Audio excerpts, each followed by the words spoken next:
Salut à tous, c'est Nico et bienvenue dans votre récap de la semaine où on va parler des précommandes avec des boîtes qui ont l'air de vraiment bien valoir le coup pour démarrer ou compléter des armées à Warhammer 40 000. On parlera ensuite justement de ces boîtes, les boîtes Start Here, qui ont l'air de peut-être vouloir remplacer les patrouilles dans le futur et qui ont l'air d'être une super valeur si c'est le cas. On va parler aussi des trous dans la raquette de la V11 parce que on attend une petite passe d'équilibrage et ou correctif et il y a plein de petites interactions un peu débiles, rien de majeur qui traumatise une armée, mais quelques trucs un peu concons que je voulais mentionner ici, et puis on terminera comme d'habitude avec ce que j'ai peint.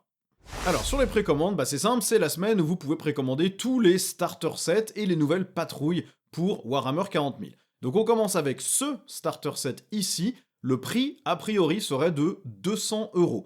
Pour 200 €, vous avez deux patrouilles complètes. C'est la même patrouille que ce que vous pourrez acheter, patrouille Space Marine, avec 5 intercesseurs, un archiviste, 5 vétérans d'assaut, le Landspeeder et un capitaine. Et vous avez la patrouille Orc avec 20 boys, 10 Gretchen et une espèce de Warboss de mémoire. Je crois que c'est ça qui est dedans. Mais vous avez... Et le Bizarre Boy d'ailleurs aussi, le Weird Boy. Et la moto, là, l'espèce de Wartrack. Donc ça fait quand même deux patrouilles complètes. Et vous avez en plus les décors plastiques qui vous permettent d'équiper une demi-table entière. Donc si vous aviez déjà un petit peu de décor, concrètement, vous avez tout ce qu'il vous faut. Et vous avez cette espèce de petit plateau là.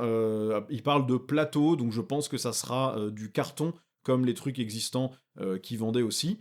Vous avez des dés, vous avez les règles de base dans le petit bouquin souple, bon, qui sont malheureusement incomplètes, on en parlera tout à l'heure, et des petites réglettes plastiques aussi, qui, bon, pourquoi pas. Ça, si c'est bien 200 € comme ça a l'air d'être indiqué pour l'instant dans toutes les rumeurs et les gens qui ont déjà reçu les boîtes et qui peuvent commencer à prévoir la mise en vente dans leur magasin, c'est super intéressant parce que vous avez le prix de la boîte de lancement avec un petit peu moins de figues, mais de quoi faire une vraie table. Il vous manque que les empreintes à mettre sous les décors et vous pouvez jouer. Et les empreintes, vous pouvez les imprimer sur des feuilles de papier. Donc c'est pas non plus un truc qui va vous coûter 10 milliards si vous voulez juste démarrer. Je trouve que là c'est une super boîte, probablement même plus intéressante que la boîte Armageddon, puisqu'en fait ce qui vous manque c'est des persos. Et donc les persos, c'est pas grave, vous pouvez toujours les prendre après, vous n'avez pas besoin de 18 persos pour démarrer. Donc vraiment, super, là pour le coup, je pense que c'est la boîte la plus intéressante pour démarrer le jeu, ou même pour compléter votre collection de décors, vous pourrez sans doute trouver des gens qui rachètent les Space Marines et les Orcs aussi. On a ensuite le set d'introduction, celui-là a priori serait vendu 47 livres, donc 60 €. Soit pour 60 €, vous avez 5 intercesseurs, un lieutenant, vous avez un boss et 5 orcs. Honnêtement, enfin un nob, c'est pas un boss, c'est un nob. Un nob et 5 boys. Bon, alors je vois pas dans quel monde c'est équilibré du coup, parce que 5 boys contre 5 intercesseurs et un lieutenant contre un nob, je vois pas comment les orques font quelque chose dans cette partie. Le temps qu'ils arrivent, ils sont déjà tous morts au tir et c'est réglé. Donc bon, ok.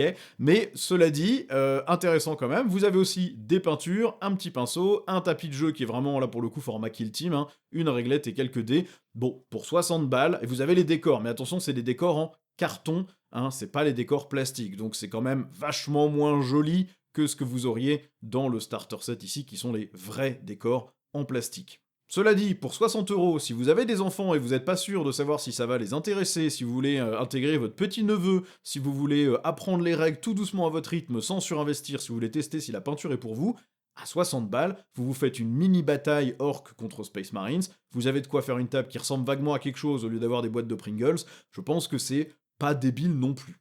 On a ensuite les sets de peinture qui eux sont à 22 livres, donc ça doit être de l'ordre de 28 à 30 €, quelque chose comme ça. Bon, ça c'est vraiment intéressant pour ceux qui veulent tester si la peinture leur plaît. Vous avez très peu de figurines, un pinceau et vraiment les peintures de base. Il n'y a pas une encre dedans, un truc comme ça, donc ça va pas être quelque chose qui va vous permettre de vraiment foncer. Cela dit, si vous êtes en manque de peinture Games Workshop, rien que le prix de 6 pots de peinture, dont 2 métalliques ici ou une métallique là, plus le pinceau, en fait, vous êtes déjà aux 28 balles. Hein. Donc, si les figurines vous intéressent pas, mais que vous avez besoin de chacune des couleurs de peinture, c'est pas non plus inintéressant comme boîte, et le pinceau avec, parce que Games Workshop vend ses pinceaux quand même relativement cher.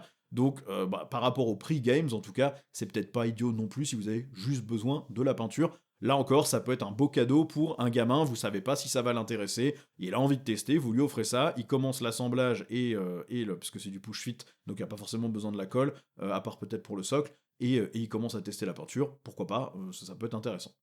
Vous avez ensuite le set de démarrage peinture assemblage. Celui-là, j'ai pas vu le prix passer particulièrement. Mais bon, bah là encore, si vous avez besoin de tous les pots de peinture, ou peut-être tous les pots moins un ou deux, je pense que ça sera dans tous les cas rentable. Remplacer votre petite pince qui est toute abîmée par une nouvelle, pourquoi pas. Bon, l'outil débarbage, il est complètement inutile, hein, utilisez pas ça parce que ça marche vraiment pas bien. Mais voilà, un pinceau, les pinces et ces machins-là, et toutes les peintures, je pense que là encore, en termes de prix, on sera sur un truc raisonnablement rentable. Si vous avez besoin que 2 pots de peinture, ça vaudra pas le coup. Mais si vous avez plus de bleu, plus de jaune, plus de vert, plus de rouge, plus de noir, et que il est vraiment temps de remplacer ça, plus une petite encre à Grax, bon, pourquoi pas, ça peut être intéressant aussi.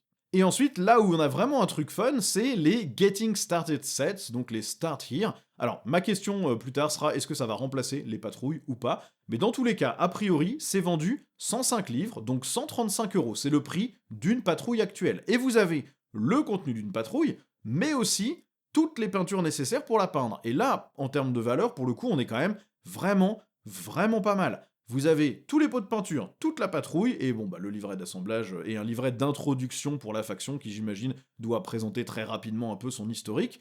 Et tout est push-fit, donc vous n'avez même pas besoin de colle, a priori, pour démarrer. Alors, est-ce que ça marche quand même pour le socle? Est-ce que c'est des socles où vous insérez la figurine dedans? Ou alors il y a un plot à mettre avec un trou dans le socle, peut-être? Ça, on l'a vu aussi assez fréquemment. Bon, ça marche aussi.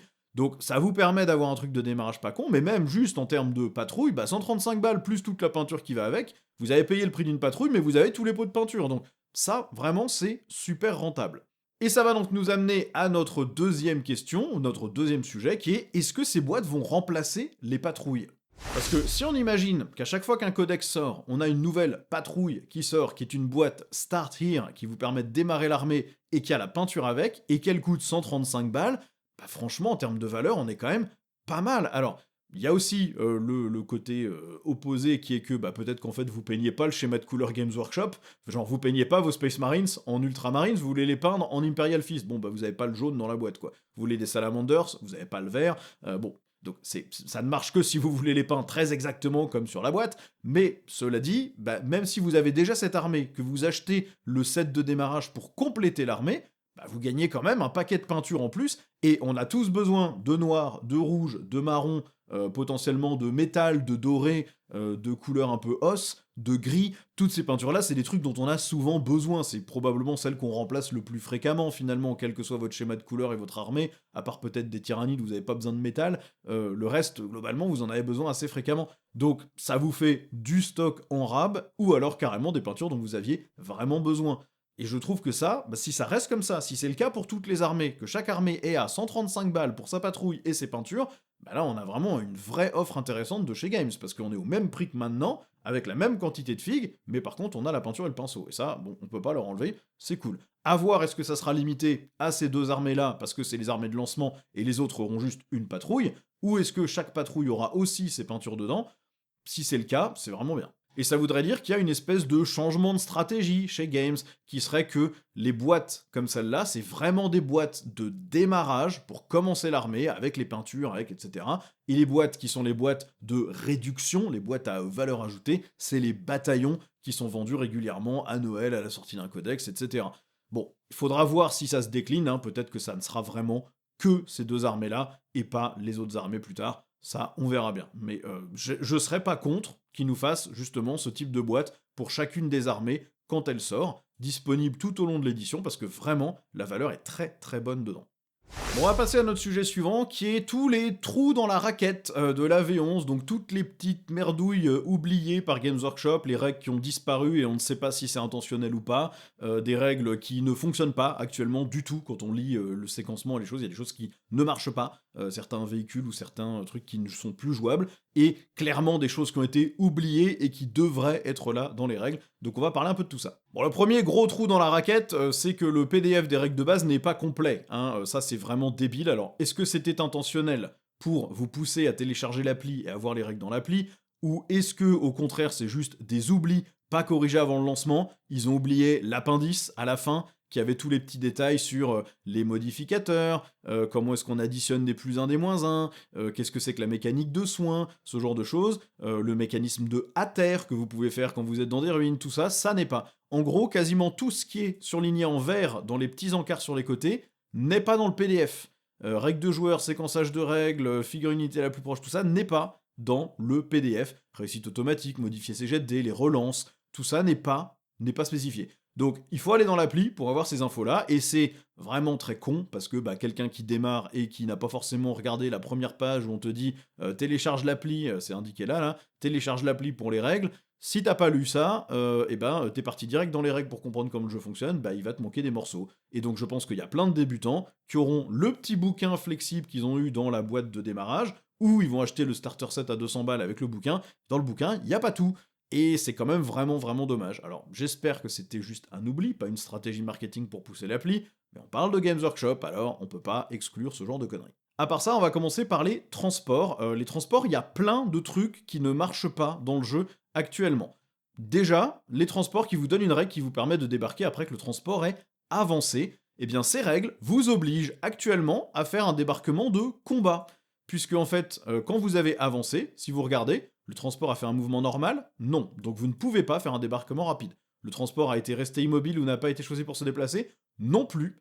Et donc ça veut dire que le seul débarquement auquel vous avez droit si votre transport a fait une avance, même si votre règle de transport vous dit vous avez le droit de débarquer après avoir avancé, c'est le cas par exemple du Rhino Emperor Children, eh bien vous êtes obligé de faire un débarquement de combat. Ça veut dire que si vous faites sortir votre unité en utilisant votre règle, vous faites un jet de à risque, donc sur un 1 ou un 2, sur chaque figurine vous allez prendre une blessure mortelle sur de l'infanterie, et en plus de ça, vous êtes ébranlé, et vous ne pouvez pas charger non plus. Alors, vous n'auriez pas pu charger normalement, parce qu'un transport qui a fait une avance quand vous débarquez, vous comptez comme ayant fait un mouvement normal, mais du coup, voilà, ça c'est un des trous dans la raquette, clairement, qui pose problème, puisque ça veut dire que les règles liées à ces transports sont pourries. Vous pouvez les jouer, mais c'est pourri, et donc évidemment, je pense qu'il est prévu que vous puissiez faire un débarquement rapide au lieu d'un débarquement de combat. Je pense qu'il faut juste qu'il reformule la règle. A priori, dans les règles de transport, il n'y a plus aucune mention non plus que les transports assignés doivent avoir une unité à l'intérieur au début de la partie. En V10, vous pouviez prendre autant de transports assignés que vous vouliez, cependant, vous deviez avoir une unité dedans. Vous ne pouviez pas juste spammer des Rhinos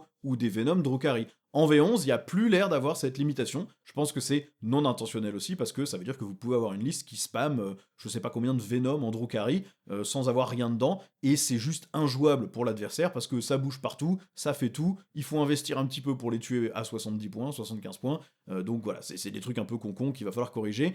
Et a priori, en plus, il n'y a plus non plus de règle qui dit que quand une unité est dans un transport, elle n'utilise pas ses aptitudes. Donc ça veut dire que vous pouvez avoir un machin qui est dans un transport et qui donne ses auras, et vous pouvez avoir en plus un Karn dans son transport qui tue ses potes. Il est dans le transport, mais il massacre ses potes quand même, parce qu'il n'est pas engagé à la fin du tour, donc il tue ses potes. Bon, ça c'est pareil, ça fait partie des choses qui, je pense, vont devoir être mentionnées et corrigées quelque part. Au niveau des mouvements, on a perdu la règle qui permet aux primarques loyalistes, Gilliman, Lyon et même aussi Belisarius Cole, même si c'est pas un primarque mais il était compté comme, de traverser les murs. En V10, ceux-là, dans la data slate, ils avaient la capacité de traverser les murs. Ça a disparu, puisqu'il n'y a plus de data slate pour la V11, on est reparti sur une base nouvelle, et donc actuellement, ces figurines ne passent pas les murs. Est-ce que c'est volontaire, ou parce que les layouts que Games Workshop nous propose sont beaucoup plus ouverts, avec beaucoup plus de terrain traversable, donc peut-être qu'ils n'ont plus besoin de ce mot-clé spécifiquement, ou est-ce que c'est un oubli? Au niveau des mouvements, il y a d'autres conneries, comme par exemple la consolidation à 6, qui ne marche plus dans le jeu en fait. Vous ne pouvez pas consolider à 6, puisque tel que c'est écrit, certes il y a distance maximale 3 pouces, mais on vous dit bien que pour pouvoir consolider sur une unité ennemie, il faut être à 3 pouces ou moins d'une unité ennemie. Ou, si vous êtes à 3 pouces ou moins d'un objectif, vous pouvez choisir cet objectif. Mais ça veut dire que si vous étiez à 5 pouces, vous avez le droit de faire un mouvement de consolidation de 6, mais en fait, comme il faut choisir un objectif à 3, vous pouvez pas le faire. Comme il faut choisir une unité ennemie à 3, vous pouvez pas le faire non plus. Donc ça, c'est un problème. Je pense que c'est juste qu'il faut qu'ils écrivent est à la distance maximale ou moins, au lieu de mettre le 3 pouces en dur dans le texte, alors qu'il est déjà spécifié en tant que variable ici. Il fallait le mettre ici, si votre unité est à la distance maximale de consolidation d'une ou plusieurs unités ennemies, et dans ce cas-là, votre règle de conso à 6, elle dira votre consolidation à une distance maximale de 6 pouces. Et là, c'est bon, ça fonctionne. Mais là, actuellement, vous avez pas le droit de le faire, ça marche pas. Bon, autre petite interaction rigolote, si votre unité, elle a le mot-clé vol, et qu'elle a une arme qui a le mot-clé lourd, et ben en fait, si vous êtes déjà dans les 3 pouces de l'étage, comme quand vous décidez de voler, donc d'aller dans les airs, vous perdez juste 2 pouces à votre distance maximale, mais ça vous compte pas comme si vous aviez bougé, et vous ignorez toutes les distances verticales au regard de la distance que vous avez parcourue. Ça veut dire que si votre étage il est à 10 pouces de haut, votre unité qui vole, elle fait hop, et elle a bougé de moins de 3 pouces, et donc elle a lourd qui fonctionne, et elle a son +1 pour toucher. Est-ce que c'est intentionnel ou pas? On ne sait pas, mais en tout cas, c'est une interaction qui rend par exemple les fléaux Drukhari très forts, puisque vous les mettez dans une ruine, ils sont infanterie, ils sont bien planqués, etc. Au tour d'après, vous montez jusqu'à l'étage, vous avez le plus incété du tir plongeant, et vous avez le lourd sur leurs armes lourdes qui ont le mot-clé, et donc c'est des unités qui commencent à savater sur du 2+, full relance des touches, ou du 3+, si l'ennemi a le couvert, ce qui reste exceptionnellement fort, et bien mieux qu'en V10, surtout pour une unité à 130 points, qui a 4 canons laser, et qui relance les touches. Bref, rigolo, et en plus il bouge après avoir tiré, donc ça rend certaines unités vraiment très très fortes, et du coup c'est extrêmement efficace aussi. À voir, est-ce que c'est intentionnel, ou est-ce que pour lourd, ça ne compte pas. Autre petit truc débile sur le mouvement, il y a des aérodynes qui ne peuvent tout simplement pas fonctionner du tout en V11. Typiquement le Tiger Shark, c'est l'énorme véhicule TOW, qui est encore légal et jouable, hein, et il n'est pas en légende.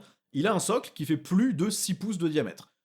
Il n'a pas la frappe en profondeur non plus. Donc, comme c'est un aérodyne, sa seule capacité de jeu, c'est d'arriver à partir du tour 2, depuis les réserves, et d'être posé dans les 6 pouces d'un bord de table. Sauf qu'il ne peut pas être entièrement dans les 6 pouces d'un bord de table, puisque son socle dépasse. Et du coup, ce qu'on nous dit, je sais plus où c'est rangé, mais ce qu'on nous dit, c'est que si c'est pas possible, eh bien ça veut juste dire que la figurine ne peut pas tirer au tour où elle arrive. Sauf que comme c'est un aérodyne au tour d'après, eh bien il doit retourner en réserve à la fin du tour adverse. Donc il arrive, il déborde, donc il peut pas tirer, se passe ton tour, le tour adverse, à la fin du tour adverse, il repart pour revenir au tour d'après et toujours ne pas pouvoir tirer. Donc cette figurine actuellement n'est pas jouable, il va falloir qu'ils corrigent ça rapidement ou qu'ils disent que ça compte comme s'il avait un socle de 6 pouces et qu'il n'y a pas de problème, parce que sinon bah, c'est un problème. Bon, il n'y a plus non plus de limitation sur le nombre de points de commandement qu'on peut gagner par round, donc vous pouvez en gagner plus de 1. Si vous aviez plusieurs manières de générer des points de co, vous avez un perso qui vous en donne un par round et une unité qui vous donne des points de commandement sur un 5+, quand vous les ciblez avec un strata, eh bien vous pouvez gagner 2, 3, 4 points de commandement autant que vous voulez, il n'y a plus de limite. Donc si vous jouez par exemple des infractors, des tourmenteurs, un Emperor Children et que vous tuez 3 unités, vous avez gagné 3 points de co. Bon, ça je pense que c'est pareil, c'est non intentionnel, parce que ce serait vraiment trop fort. Bon, il y a une autre petite connerie, typiquement les blessures dévastatrices ne marchent pas avec précision, tel que c'est écrit, puisque précision, quand vous utilisez cette règle, vous choisissez un groupe auquel vous voulez allouer les blessures, ce groupe va être un personnage parmi ceux qui sont dans l'unité, vous faites votre séquence de dégâts, mais quand vous avez des blessures dévastatrices, la séquence d'attaque pour cette attaque se termine, et l'unité cible, subit autant de blessures mortelles que la caractéristique de dégâts de l'arme. Donc ça ignore l'ordre d'allocution des blessures. Donc si vous avez une arme qui est précision et blessure dévastatrice, toutes les blessures dévastatrices iront dans les gardes du corps, au lieu d'aller dans le perso. Bon, c'est une erreur de séquencement et d'écriture, mais tel que c'est écrit actuellement, les blessures dévastatrices infligées quand vous avez choisi d'utiliser précision ne vont pas sur le perso, ce qui est quand même vraiment con. Vous avez aussi le problème des quelques figurines qui ont une invulnérable à 2+. Vous avez l'Archonte Drukhari et vous avez Ghazghkull Traka, je crois que c'est les deux seuls. Ils ont une sauvegarde invulnérable à 2+, mais qui saute la première fois qu'elle est ratée. Ghazghkull, c'est parce que l'invulnérable à 2, c'est Makari, son petit grotte, qui l'a, donc c'est lui qui va tanker les attaques, mais il a qu'un PV, donc quand il a perdu son PV, il reste plus que Ghazghkull qui a sa propre invulnérable. Et l'Archonte Drukhari, il a une invulnérable à 2, mais la première fois que vous la ratez, il passe sur sa sauvegarde normale qui de mémoire est à 4. Mais le problème, c'est que là, vu le séquencement des jetés de dés, bah, imaginons que vous attaquiez le personnage, vous jetez tous les dés ensemble. Et donc, bah, le 1 va faire rater votre sauvegarde, et ensuite, ça veut dire que toutes les autres sont prises sur la sauvegarde restante du personnage. Ce qui fait que ces sauvegardes sont devenues complètement inutiles, puisque avant, leur seul intérêt, c'était de dire je jette ma save, j'ai pas fait un, je tombe. Je jette ma save, j'ai pas fait un, je tombe. Je jette ma save, ah, j'ai fait un, ok. Maintenant, les autres attaques passent sur ma sauvegarde normale. Là maintenant ça marche plus du tout, puisque la première ratée, ça sera forcément un 1 dans 99% des cas. Enfin si vous jetez 6 dés, il y a toutes les chances qu'il y ait un 1 dedans, et comme le 1 c'est le premier qui est attribué, et ben ça veut dire que votre sauvegarde rate au premier échec globalement, ce qui est vraiment un peu dramatique. Donc à moins que vous ayez de la chance et que vous fassiez aucun 1 sur vos jets de sauvegarde, bah la sauvegarde ne marche plus. Donc c'est vachement moins efficace, ça c'est pareil, il faudrait qu'il clarifie comment ça marche. Et si ça marche bien comme ça, il va falloir vraiment réduire le coût en points de ces unités parce que c'était vraiment leur côté épine dans le pied qui les rendait parfois ultra chiantes à sortir. Là, ça marche plus du tout. Bon, il y a d'autres conneries, comme par exemple la règle d'armée des gardes impériaux qui vous donne un ordre. L'ordre, il va s'appliquer à la phase 4, puisque c'est une règle déclenchée à la phase de commandement. Sauf qu'à ce stade-là, vous avez déjà fait votre test d'ébranlement. Donc vous pouvez pas utiliser l'ordre +1 au commandement pour espérer mieux réussir votre test d'ébranlement. Donc si vous êtes ébranlé, en plus les ordres ne marchent pas, donc vous pourrez même pas vous donner l'ordre derrière. Donc ça c'est vraiment très très con, et ça rend l'ordre +1 OC, +1 commandement, quand même beaucoup moins intéressant, puisque bah, si vous êtes déjà ébranlé, l'ordre marche pas, et vous pouvez pas utiliser cet ordre, justement, pour essayer de pas être ébranlé. Donc ça c'est vraiment con. Ça marche aussi pour les trucs type neuroloïdes, tyrannides, où ce sont des aptitudes de commandement. C'est à la phase de commandement, tu peux placer tes petits neuroloïdes pour donner synapse. Et bien là, bah, vous placez les neuroloïdes après avoir fait le test d'ébranlement. Bon, ça veut dire que les unités qui avaient besoin du petit synapse pour avoir le bonus de 3d6 pour le test de commandement au lieu d'être à 2d6, eh bien, ils peuvent pas l'avoir au moment où ils vont faire le test. C'est quand même vraiment très con. Ça donne un autre bonus, synapse, donc c'est pas complètement inutile, mais c'est pas terrible. Bon, on a aussi la règle d'armée des cultes Gene Stealer qui ne peuvent pas ramener d'unités quand elles ont un personnage attaché, puisque pour pouvoir ramener une unité, il faut que toutes les figurines de l'unité aient le mot-clé, enfin l'aptitude embuscade du culte. Les personnages ne l'ont pas, parce qu'en V10 il fallait pas pouvoir ramener un perso, mais vous pouviez ramener l'unité, puisque c'était 2 unités à part, c'est juste que vous aviez décidé de les combiner durant la partie. Là maintenant, le personnage et son unité ne forment qu'une seule unité tout le temps, et donc vous ne pouvez plus dire je ramène mon unité sans le perso. Donc tout ce dans quoi vous avez mis un perso, et en Gene Stealer Cult vous allez le faire beaucoup, ne peut pas revenir avec votre règle d'armée, ce qui est, je pense, un bug, hein, je pense que c'est pas prévu comme ça. Et puis il y a aussi la connerie des détachements à 3 points de détachement. Games Workshop a dit qu'on pourrait jouer tous les détachements à 3 points en partie à 1000 points, sauf que pour l'instant c'est écrit nulle part. Donc du coup, bah, si vous jouez à Agent de l'Imperium, vous ne pouvez tout simplement pas jouer à 1000 points ou dans un tournoi 2v2, puisque bah, vous n'avez accès à aucun détachement qui n'est qu'à 2 points de détachement, et bah, c'est quand même très con. Ils ont dit que c'était ok, mais ils l'ont jamais écrit dans les règles, donc en théorie c'est pas possible. Il y a quelques trucs débiles comme ça qu'il va falloir corriger, on verra la prochaine data slate, il y a des rumeurs qui disent que ça arriverait cette semaine, mais j'ai pas vraiment vu d'informations officielles qui l'annonceraient, donc on verra ce que ça donne, mais effectivement j'imagine que ça sera, voilà, c'est les petits bugs de lancement à corriger, c'est pas dramatique, mais c'est rigolo à regarder, toutes ces petites interactions bizarres qui n'ont pas été prévues, ça donne des trucs un peu cons qui sont assez marrants. Ouais, on va terminer avec ce que j'ai peint. Alors cette semaine, j'ai fini mon defiler pour mes Emperor Children. Alors très simplement, il a été sous-couché en LED Belcher. Pourquoi? Parce que peindre toutes les bordures d'armure individuelles par-dessus une base noire ou blanche, c'était hors de question. Il y a tellement de métal sur cette fille que pour moi, il n'y a pas de logique à la peindre autrement qu'à la bombe métallique. Le problème de la bombe métallique, c'est que ça fait pas un métal très brillant. Et donc je l'ai repassé ensuite en brossage avec du vrai LED Belcher en pot, et puis ensuite avec du Stormhouse Silver pour faire les arêtes. Et ensuite j'ai peint à l'intérieur des plaques d'armure en essayant de pas trop déborder sur les bordures d'armure. Et c'était beaucoup plus rapide et plus facile à peindre comme ça. Et en plus, bah, toutes les zones métalliques qui sont un peu planquées, qui sont chiantes à accéder avec le pinceau, eh bien elles sont faites aussi. Je l'ai pas magnétisé parce que ça avait l'air vraiment casse-pied. J'ai commencé à le faire, j'ai essayé. Je me rendais compte que du coup les armes dépassaient de leur truc, donc il aurait fallu que je coupe un bout du bras qui est dans lequel on met les canons, que je gratte dedans, que je mette un support, j'ai dit la flemme, j'ai regardé les guides de magnétisation sur internet, ça avait l'air trop chiant, donc j'ai décidé que c'était vraiment pas pour moi. Donc il est pas magnétisé, il a juste un canon laser et son électrofléau, et les canons excruciateurs de téton là. Et puis bah je le jouerai pas en WYSIWYG, si un jour j'ai envie qu'il ait le lance-flamme, bah il aura le lance-flamme, et puis je vois pas quel adversaire me dirait que de toute façon qu'il est pas d'accord avec ça. Il y a absolument aucune différence vu la taille du socle sur les lignes de vue, donc il y a vraiment aucune raison que ça passe pas. Il y a pas de raison de s'emmerder avec ça, le WYSIWYG n'est pas obligatoire, et magnétiser un truc pareil qui est clairement pas prévu pour, bah ça m'amusait pas, moi perso, c'est la partie du hobby qui me fait pas marrer. Magnétiser des trucs, je trouve ça très chiant, donc je l'ai pas fait. J'ai aussi peint 2 seigneurs cacophonistes pour mes Emperor Children toujours, qui sont 2 figurines très chouettes. Il y en a un avec épée énergétique et pistolet hurleur, l'autre avec 2 pistolets hurleurs. Là encore, je les jouerai avec les armes que je veux parce que personne ne dit jamais rien sur ce genre de truc. Je les ai peints avec des couleurs opposées. Ils sont cool, ces petites figues, ils vont très bien dans les Noise Marines, ils vont très bien dans les Terminators maintenant, les Terminator Emperor Children. Si vous prenez le petit détachement thermi, vous pouvez faire des trucs rigolos quand même. Vous pouvez mettre le petit seigneur cacophoniste, lui donner la frappe en profondeur, il donne touche soutenue à son unité. Les Thermi Emperor Children, ils coûtent que 145 points. Et vous avez un strata qui leur donne plus 2 en force au corps à corps. Et donc vous vous retrouvez avec des armes maudites qui sont force 7, alors ça n'est que dégâts 1, mais des gantelets énergétiques force 10, et puis si votre seigneur cacophoniste il a une épée énergétique, bah, il va taper force 7 aussi. Donc il y a des trucs assez funky à faire avec ça. Ça fait un pack qui coûte un peu cher, c'est fait 215 points sans l'amélioration pour la frappe en profondeur, mais c'est quand même plutôt rigolo. Et puis le petit bonus de touche soutenue 1 sur le volume de tir de Stormbolter, ça peut être assez dégueulasse aussi. Donc sympatoche, voilà, c'est des figurines que moi j'aime bien, j'en avais déjà un qui était converti, ça m'en fait 2 de plus, et c'est très bien comme ça. Bon, et ça va conclure cette vidéo pour cette semaine. Vous me direz ce que vous avez pensé de tous ces sujets en commentaire. Est-ce que vous trouvez que les nouveaux sets de démarrage sont une bonne valeur ajoutée? Est-ce que vous pensez qu'ils vont transformer toutes les patrouilles en starter set, ou est-ce qu'au contraire ça sera limité aux orques et aux Space Marines et c'est tout? Et puis, qu'est-ce que vous pensez aussi de tous ces petits trous dans la raquette dans l'édition? Est-ce que vous avez d'autres interactions un peu à la con comme ça, que personne n'a encore trouvé et qui sont idiotes ou marrantes et qui vous permettent de faire des trucs un peu débiles? C'est toujours rigolo aussi. Vous me direz tout ça, vous avez la zone de commentaires pour en discuter, vous avez tous les boutons YouTube, s'il vous plaît, n'hésitez pas à prendre une seconde pour cliquer dessus, parce que ça aide vraiment beaucoup, beaucoup plus la chaîne que quasiment quoi que ce soit d'autre en ce moment sur YouTube.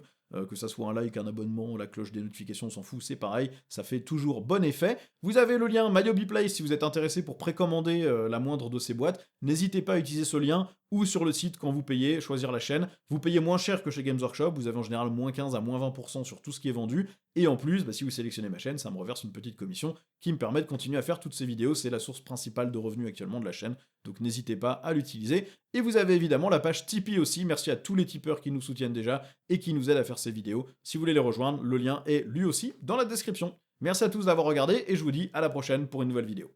Ciao!